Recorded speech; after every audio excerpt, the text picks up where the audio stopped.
How should we live? I mean, it's maybe the biggest question there is, right? It's something we all grapple with every single day, in big ways and small ones. And for centuries, philosophers have been trying to nail down an answer. So today, we're going to dive into one of the most famous attempts to tackle that very question. It comes from the 19th century Danish philosopher Søren Kierkegaard. His first huge work, Either Or, basically takes this massive, sprawling question and boils it down to one ultimate choice. All right, a book with a big question. So what kind of book even tries to answer something that huge? Well, Either Or isn't your typical straightforward philosophy textbook. No way. It's complex, it's creative, and yeah, it can be pretty confusing. It's really more of an exploration of what it even means to exist. Here it is. This thing was published way back in 1843, and it totally shook up the Danish intellectual scene. And get this. Kierkegaard didn't even put his own name on it. Instead, he used a whole series of fake names, these pseudonyms, to lay out his central argument. Kind of mysterious, right? And the core idea? It's literally right there in the title. Kierkegaard lays out this incredibly stark choice, an either-or. He's saying there are two competing paths, two totally different ways to be a person in this world, and you can't have both. The way he put the book together is, well, it's weird. He frames the whole thing as this collection of papers that were supposedly found by an editor he calls Victor Eremita, which means the victorious hermit. And these papers? They're written by two different people.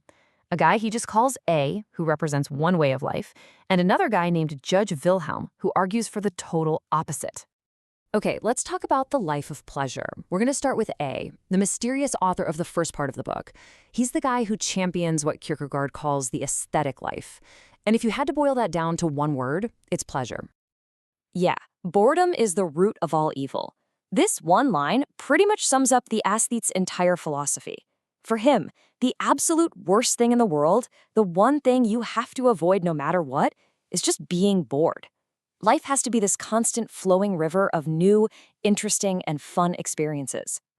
So what does that actually look like? Well, the aesthete path is all about living for the now. It's about chasing pleasure, beauty, new sensations, and at the same time, dodging anything that might tie you down. We're talking responsibility, long-term commitments, duty, all that stuff. The aesthete is more of an observer, always on the hunt for the next interesting thing. And the poster child for this lifestyle? For the aesthete, it's Mozart's Don Giovanni. This guy is the ultimate seducer. He lives purely for the thrill of the chase, racking up conquests but never, ever actually committing to anyone. He's the perfect picture of a life lived for that immediate, unthinking pleasure. Okay, so that's one path. But now, let's switch gears to the life of commitment. In the second part of the book, we hear from Judge Wilhelm. He writes a bunch of long letters directly to A, and in them, he makes the case for a completely different way to live. And this is what Kierkegaard calls the ethical life. It's not about chasing those fleeting moments of pleasure. Nope. It's about finding a real, lasting meaning. It's a life where you make a conscious choice to live by a set of moral principles and to take on serious responsibilities to yourself and to the people around you. So for Judge Wilhelm, a real sense of self isn't found by jumping from one new thing to the next. It's found by making choices and actually sticking to them. Things like marriage, they're not seen as traps. They're the very things that give your life structure and purpose. Real meaning, he argues, comes from obligation, not from trying to escape it. And this is the central conflict of the whole book right here. It's the aesthete versus the ethicist. It's pleasure versus duty. The moment versus a lifetime. Are you just an observer, or are you a real participant in your own life? Is it about your individual whims, or is it about universal rules? This is the either-or Kierkegaard is forcing you to confront. So you just pick one, right? Life of pleasure or life of commitment? Problem solved. Well, not so fast, because this is where Kierkegaard pulls the rug out from under you with this brilliant twist. He basically says, you know what? There's a huge, fundamental problem with both of these paths. That aesthetic path, the one that's all about pleasure, it leads straight to despair. Yeah, despair. The endless hunt for the next cool thing, it's a dead end.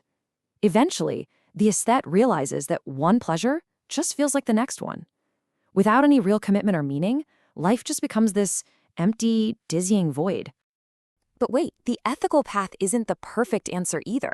A life lived purely by the rules, by duty, it can become totally suffocating. It can stamp out your individuality, your passion. And frankly, it doesn't have great answers for the really deep personal questions about faith and the soul. And this brings us to the book's big reveal. That whole either-or choice, it's a false dichotomy. It's a trap.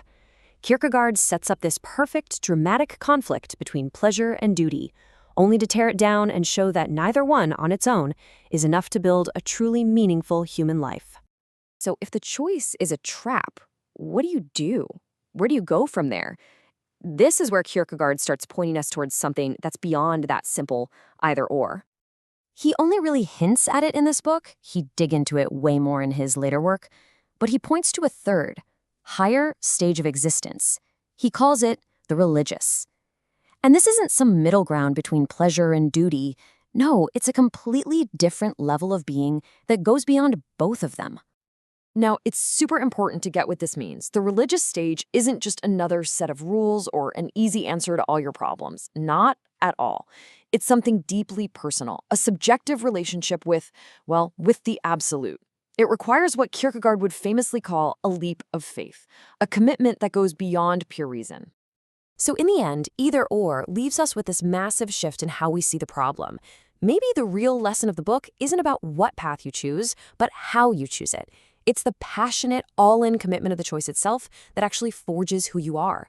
The book pushes us away from just asking, which path should I take, to a much deeper, more personal question. How will I truly commit to my life?